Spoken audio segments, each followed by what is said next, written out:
Welcome to the Positivity Room, where the good vibes grow. Thank you guys for coming today. Welcome to the first Pawsitivity presentation. Yeah, tonight it's super calm. This is going to be conversational. This isn't a TED Talk, so it's just going to be a very calm, chill conversation. And we're going to ask this question here. So what would change if we stopped waiting for something to go wrong? First of all, nobody's trapped. If you need to leave, you can leave. You can call somebody. If you have a phone call, if you need to use the restroom, go ahead. And if you have any questions, you can raise your hand. Yeah, if this was a cult, I would probably have better chairs. So, so this is about proactive pet care without panic, without pressure, and it's not about perfection. So we'll get started. Tonight's promise is a calmer way to care sooner. Not more panic, not more pattern recognition. So we're going to learn a simple proactive care loop. We're going to check out the 5 foundations before spiraling, and we're going to talk about the 7-day observation practice that I'll be able to send home with you guys that I created so that we can take a look at what I'm talking about and make it a practice. The goal is not to do everything, it's to notice sooner and respond better. So this week's tool is not a product, it's observation. And I chose observation because it's free, it's portable, it's rarely out of stock, and it's very useful, totally useful, especially before the panic, which is very normal. We all do it. But before we change the food, before we change the supplements, the treats, everything else, we need to learn and notice the animal in front of us. So this is what creates the pause between noticing and spiraling. So products, of course, they can matter, but observation comes first because it tells us what's actually happening. So you guys ready for the perfect pet parent contest? Yeah. No, those people do not exist. So we hear we're not anti-vet, we're not anti-medicine, we're not anti-anybody, truly. This is just a room for better questions and honest education and practical next steps. So we do not pretend to know every answer. We never have. But we do feel that people can learn better when they don't feel attacked. So reactive care, as I was saying, is pretty normal. We've all been kind of trained to do this. It just is part of what we do. I still struggle quite a lot. Little Carlito there, he owns my whole heart. So when he poops a little weird or throws up or something like that, I still have to control myself. So if you guys do anything like this, don't beat yourself up over it. It's totally normal. But that's what this is about. It's kind of helping us put a little pause in between. Simply explaining the pattern a little better. When the dog itches, you don't need to go find the perfect itch cream. If the cat pees outside the litter box, you don't need to find the perfect urinary tool or whatever. The poop gets weird, you don't need to become a poop scientist. The problem isn't that we care too little. It's that once everything feels urgent, it gets really loud. So the goal here is to move from that reaction and to just become a little less panicked. So let's simplify proactive. Proactive it's not doing more. It's just making things feel doable. Proactive, like I said, it doesn't mean adding 47 different ingredients, and it doesn't mean adding bone broth while under the full moon and massaging your dog's spleen. Just means noticing sooner and supporting the basics. We find that if you choose one grounded next step and then watch what happens, it just kind of helps things move along a little better than getting out of control.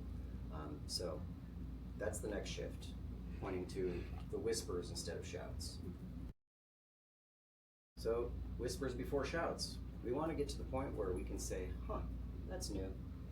And that's it, right? So a lot of the time the animal was trying to say something before it became a crisis, and not always. Sometimes things do happen quickly, of course, but most of the time there was something that they were doing that they were trying to whisper. So all these things up here are just ways that our animals try to communicate. So if we're paying attention to these, it really does kind of make it a little bit more simple and a little bit, easier for us to not freak out when something really terrible does happen. This is the loop I was talking about. So notice, ask, support, observe, and then repeat that without spiraling. So when I'm saying notice, that's when you want to use your senses. So see what you can hear, see if there's a funky smell, see if you can feel anything on the body, and then decide what that means, and then ask what foundation might be involved. It could be food, it could be moisture, it could be stress or movement, any of these things. So then you can support one thing, and then that makes it a lot easier. You don't want to change everything at once. So choose and then support. And then observe is going to be what the animal is showing you next. So is it better? Is it worse? Is it different? After you've chosen what that next step is going to be, you just want to see if it has done anything. So that's going to be the core of this entire talk. Hydration is more than a water bowl. Moisture is really, really important, especially here in the desert where it's very dry and arid. So drinking water, it obviously matters, but drinking water is not the whole hydration story. Moisture is in the food a lot of times, especially with cats. We need to be careful with them. They need to get as much moisture as we possibly can get for them. They don't drink enough water actually. Hydration also supports that urinary flow. So that's why with cats it's so important as well. And it belongs in the food too. So just start simple and add moisture where it fits. And then ask, is this animal getting moisture in a biologically useful way? Water, fresh foods, broth, goat milk, quail eggs, those are all great ideas for adding some moisture.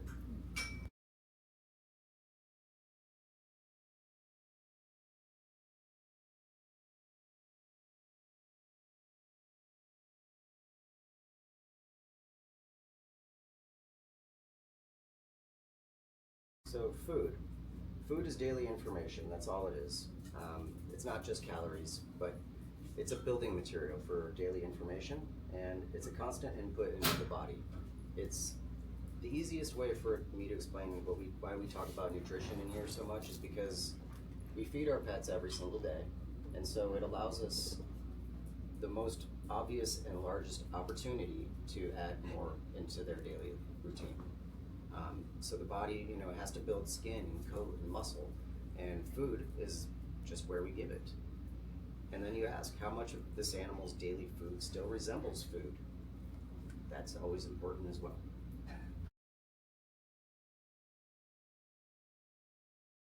Is data. So digestion, elimination, it's weird data, but it is data.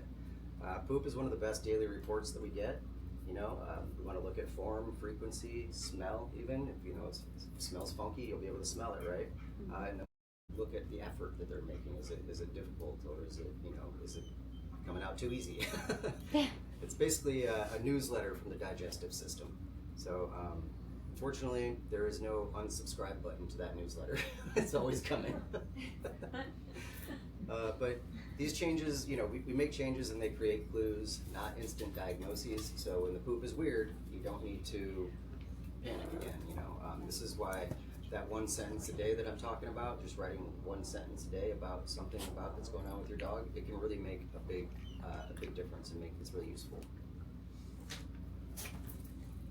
So the body is not a statue. So movement is obviously incredibly important. Getting a walk, getting something that just gets their blood moving, their lymphatic system moving. It's watch the stairs, watch jumping, the stiffness, watch how they play, and just pay attention. Are they suddenly acting older? Are they suddenly doing something different? Sometimes support is a walk, sometimes it's traction, sometimes it's gentle touch, sometimes it's a vet visit, too. But you support the flow before the wheels fall off. This obviously goes back to the lymphatic 6 that I teach as well, but this isn't about that today. always do things to help move the systems along.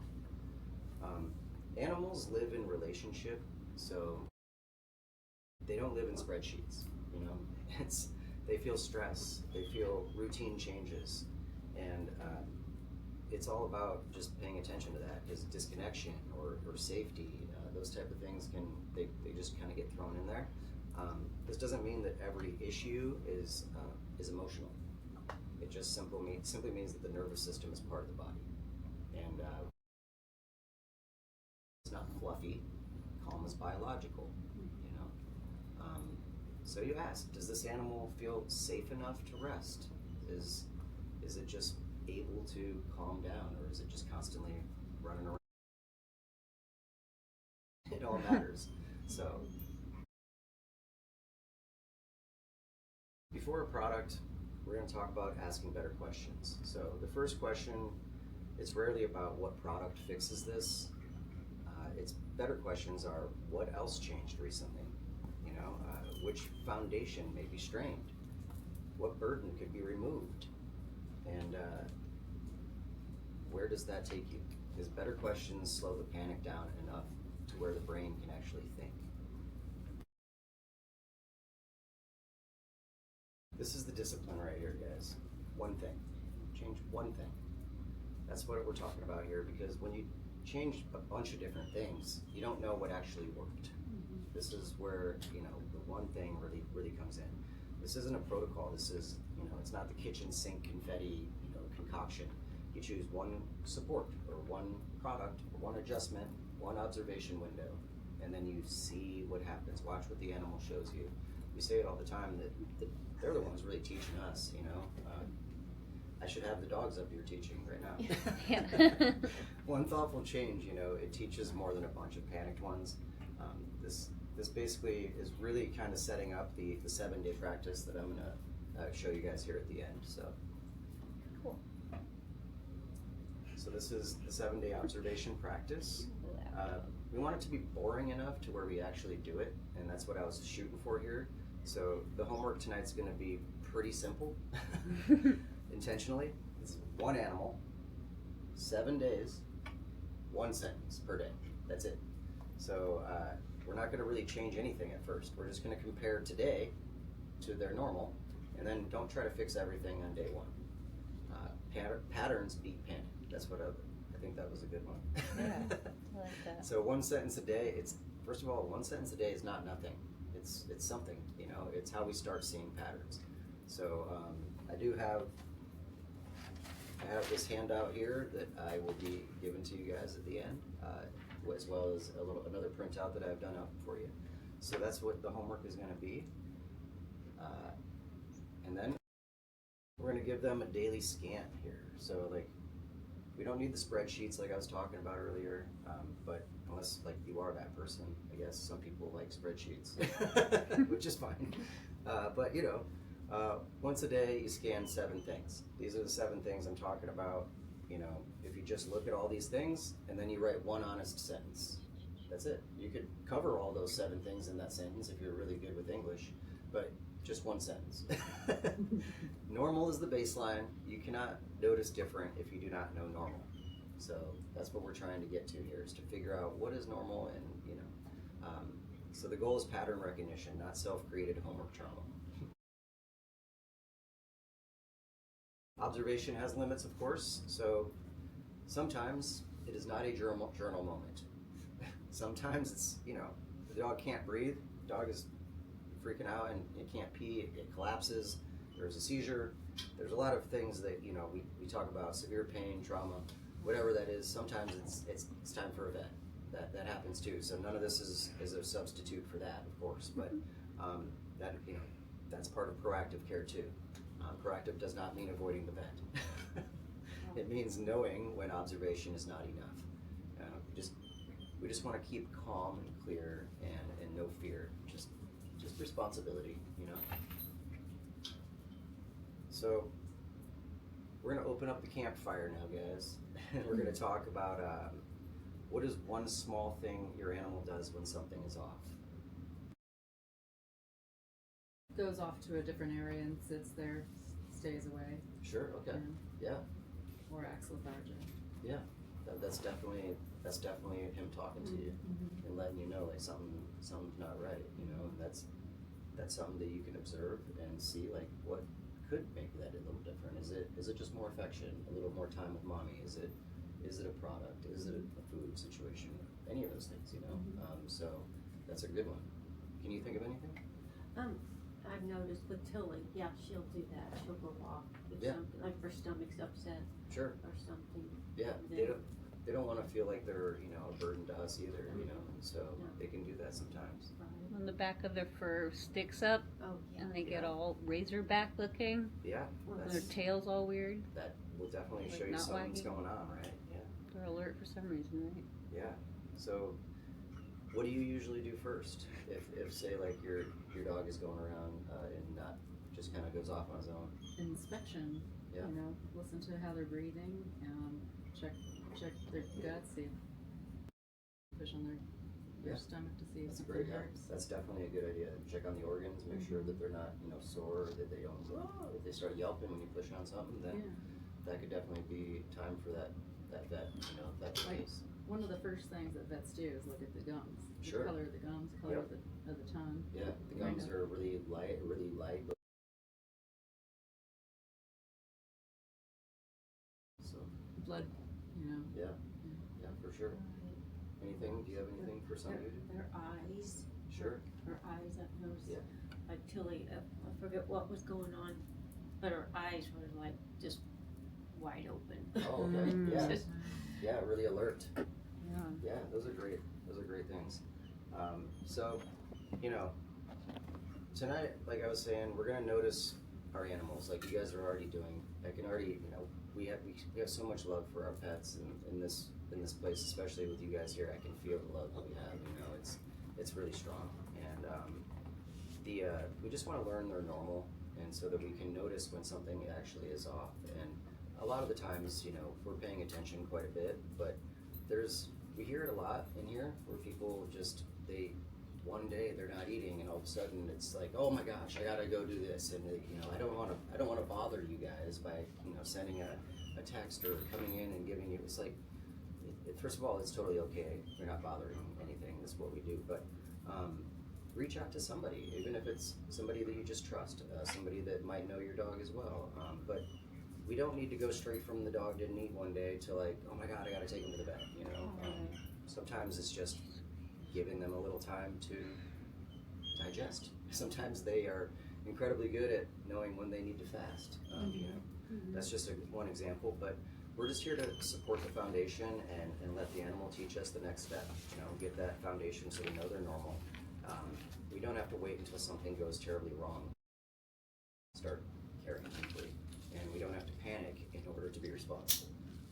So, no shame. There's no pressure. You know, just that's what we talk about here. So, next week we're going to be talking about our little kitties, and we're going to be talking about their little desert weirdos that we have. We're going to be talking about why cats why they drink waters and still struggle with hydration. So that can be good for dogs too.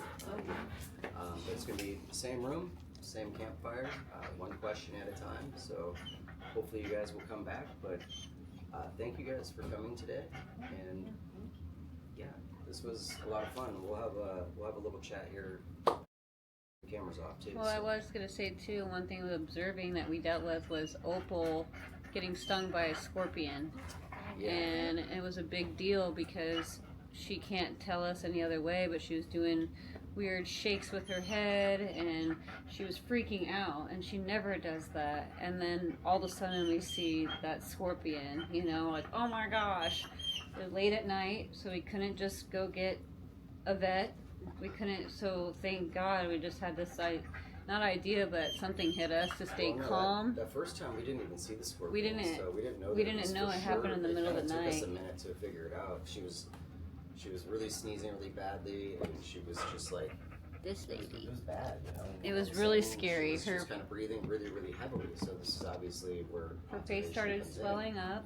And then you It use was kind of scary. if you're able to calm yourself down. That was which the big thing. I had to go to the bathroom, to be honest. I had to go to the bathroom, and I was like, okay, I have to calm down enough to be able to right? Because we can't pee in an emergency. So when I went to the bathroom, I was like, oh my God, I think that I have to go get Benadryl, like right now. And Yeah. that was when we calm down enough, just breathe a little bit, then Yeah. the thinker starts doing Yeah. its job. And while he left in a hurry to get Benadryl at midnight or whatever time, I held her. I just held her and tried to breathe with her calmly. And I wanted to freak out so hard because she was swelling up around her neck. I took off her collar. Like, I just knew if he took any longer, it could have been really bad maybe. But really grateful that we did stay calm. We observed all the issues that was happening and knew she got bit or stung by something, right? And it was overnight. It was like in the middle of sleeping. It was So Saturday night at 2:30 in the morning. So there was nothing obviously out here. Nothing. And the closest thing that was open was 40 minutes away. Yeah. And so I just started driving that way. You know, Yeah. just like, okay, I have to do something. You know, and I just started driving that way. I was going like 105 down Shea, but you know, and then I just said a prayer, and Yeah. And here all comes of a a gas sudden, station. I was like, oh my God, a gas station. I was like, they have medicine, you know, like the Tylenol, Benadryl, things like that, and I like go sliding in there in the car, and the guy's outside. He's like, oh, I'm like, you got Benadryl? He's like, yeah. I was like, yes. And it was heaven like, sent though, I mean, that for probably real. saved me a good 20 more minutes one way and 20 minutes coming back. Right, mean, and that I was don't know 40 what would have minutes. happened to her otherwise. Because I mean, you So usually have it was about an really hour scary. before you start getting into shock and stuff like that, I Your believe. throat closes up. Yeah. Yep, And yep. she was starting to get the rash when I was just getting back, and we gave her, you know, we looked up the weight to figure out, like, it was one full pill for her weight, and she just like chewed on it, and I was like, and then we learned that like chewing on it is actually better. Yeah, It got because in in her your system system quickly. faster. Right. I mean, it was almost immediate, like that she started to like Calm down. everything started Oh. calming down, and then, but it was awful. So yeah, that's a great observation. you Yeah. know, that That's all we had. That's all we had. Yeah, we didn't have. We didn't know what else to do, really. I mean, Yeah. at the time. That you is know. one of the things that we've talked about too with some people. Is just like, you know, when you're on vacation, when you're doing things, when you think about this, what's one thing that you can kind of help get your mindset into it, like how you can actually think about it if an emergency does come up.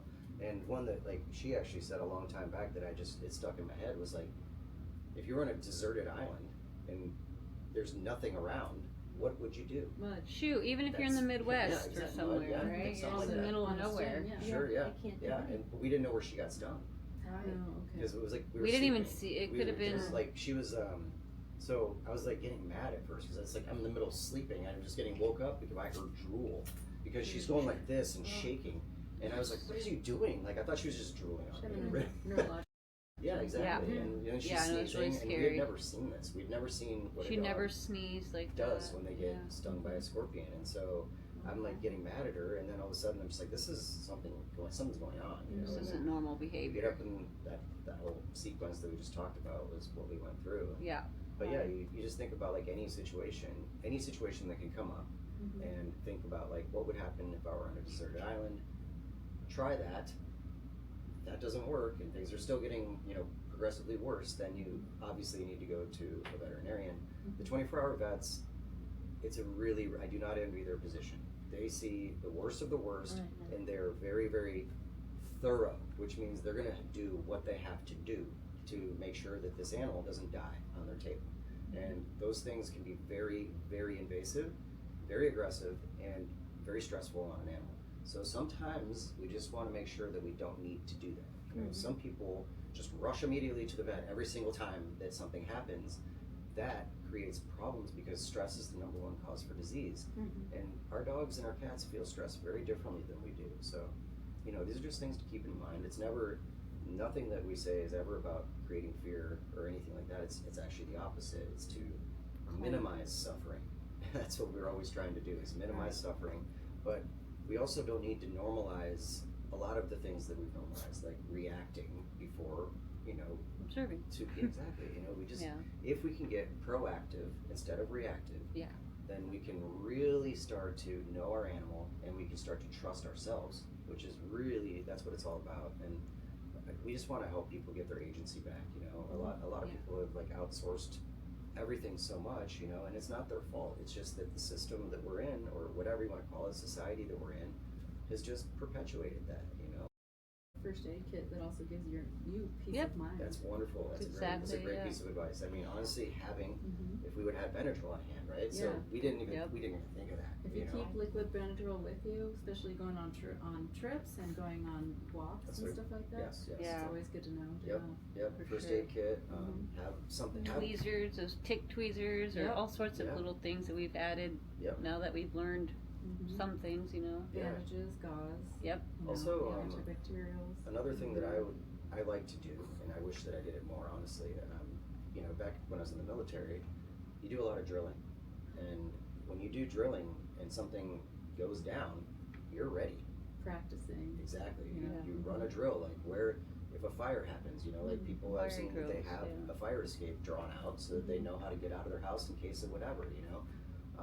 Those type of things those can be really great for you and your pet, you know, especially when you have multiple pets. When you have a lot of different pets and there's a lot of things that could go wrong, you know, do if an emergency does go down, and what things you'll try first before you know you will rush them to the vet is just a good idea. And any of these things are good ideas to be. They're proactive ideas, you know. Yeah. Good job. Yeah. Well, that was fun, guys. That was very cool. I appreciate y'all for coming tonight. Mhm. Yeah, I don't have a first aid. I mean, honestly, because I've traveled with her so many. I didn't even think about it. Yeah. Mhm. Yeah. Well, It's pretty sad. and the goal has been Oh, achieved yeah. tonight. One, you know, I was just saying, if we think that's of one huge. solution or learn one something, yeah. one question or something, then we Keep sailing so you can, you know, wash a wound off or something like Oh, that. too. yeah. Yeah, big tweezers sometimes. Note to self though, in Arizona, in the summertime, you gotta watch out for half that stuff goes bad if you Yep. leave it in the car all summer too. Yeah, you I can't. bought like a nice like first aid kit and it totally, It goes bad. it was, yeah. I'm like, by the time I need it, actually, I'm like, oh my gosh, it's all like Just stuck together and disintegrated. disintegrated because of the sun. So there's a little, yeah. Good job, babe. nice. Welcome to the